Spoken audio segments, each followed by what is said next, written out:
I am Judy Topinka, the Republican candidate for Comptroller.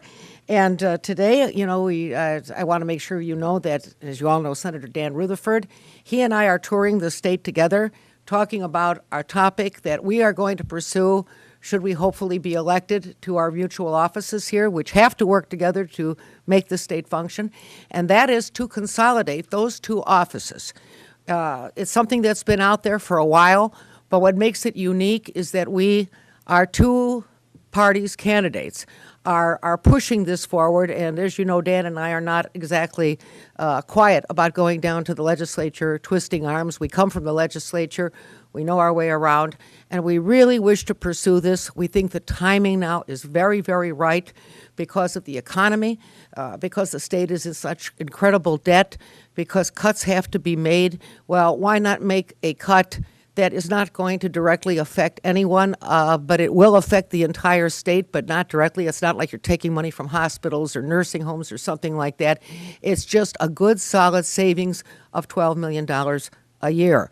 What I think is exciting about the whole thing is that it really tries to restructure government. Dan will get more into it, where, if you're going to keep doing the same thing over and over again, you're going to get the same result. So it's time to start looking at government structurally, and this, I think, is the first and most dynamic move, and we would certainly encourage all others to do it as well.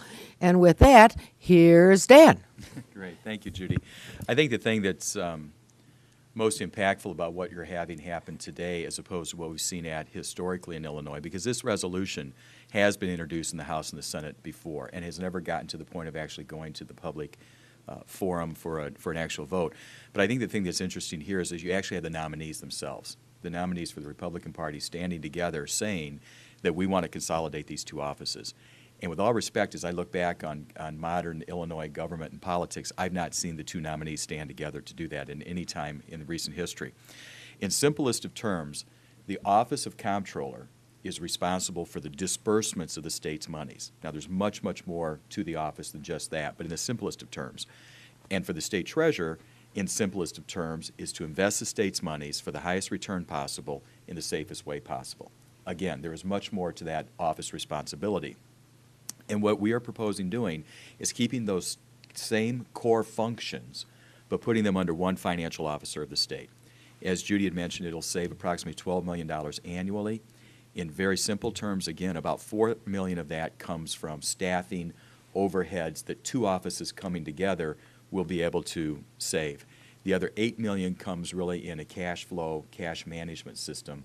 And so the total is about $12 million.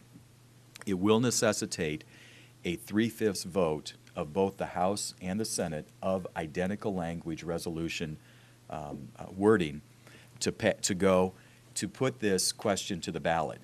Judy and I, assumedly we will be the elected officials, will work with the legislature starting the January new session, and will appear before the committees when the time comes together, and we will be advocates publicly for this. If it does come from there, in the General Assembly, it then goes to the general election ballot of November 2012, where it will necessitate the requisite number of votes there. And again, Judy and I will be advocating and publicly upfront about doing this. If that then passes, it becomes a part of the Illinois Constitution, and then when this term of office expires, the 4-year term of 2010, the next election of 2014, it is our desire that it will be for one financial officer as opposed to two in the state of Illinois. Mm-hmm. And I would point out, that originally this office was one office. It was called the State Auditor's Office. And then in the 50s, there was a gentleman by the name of Orville Hodge who got into some trouble. So, our culture of corruption is not exactly new. And then at the Constitutional Convention that followed, they did split the two offices in order to do oversight one to another. But what has changed since then, and really eliminates any activity of oversight, is the fact that we now have an Auditor General, who has a 10-year appointment. And, of course, our current Auditor General, I can't say enough about him, knowing him and knowing what he's done. I think Bill Holland's done an excellent job of oversight. That is in place to do the oversight. Also, too, the high technology of both offices now basically has us looking at the same number. So it's not like we're wearing green eye shades and his numbers have to be compared to mine and so on and so forth.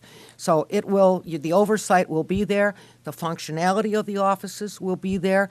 That has to continue because it supports the state.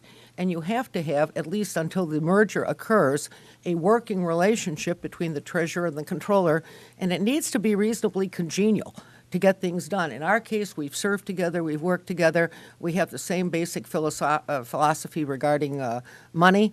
We're both cheap, and so that works out. That works out quite well for both of us. So we may disagree on other things, but we do agree on how this should go forward. Dan?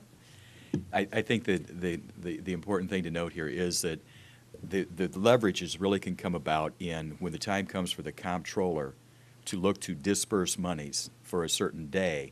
The treasurer will be able to have that cash available at the most opportune time while keeping in investment instruments up until the moment it needs to be dispersed. That is conceptually a nice thing to have happen, even though you have two separate offices, but the reality to it is our belief is we can be much more efficient if they were under one office. Okay. So with that, should we? Yeah, if there are Questions? any questions regarding the consolidation?